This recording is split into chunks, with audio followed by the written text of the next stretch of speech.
বন্ধুরা, আজকের রেসিপি বেশি কিছু করে নাই। আজ নিম পাতা আলু মাখা, নিম পাতা নয়, নিম পাতা ফুল, নিম পাতার ফুল আর আলু সেদ্ধ মাখা। কে কে ভালোবাসো বন্ধুরা অবশ্যই জানাবা। এই যে মাছ দিয়ে আলু দিয়ে টমেটো দিয়ে একদম লাল লাল করে মাখা মাখা, ব্যাস এইটুকুই। আর চলো বন্ধুরা, তোমাদেরকে শেয়ার করি একটা। চলো, এই যে দেখো বন্ধুরা, সারা বছরের লঙ্কা আমরা একবারে শুকিয়ে মেশিনে গুঁড়া করে নিই। দেখো বন্ধুরা,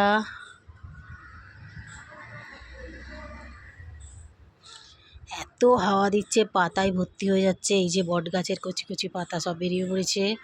আর এই যে আমাদের নিম ফুল পাতা, নিম গাছ কচি কচি পাতা বেরিয়েছে, ফুল বেরিয়েছে। এখানে নিম পাতার অসুবিধা হয় না। চলো বন্ধুরা, এইটুকু, টাটা।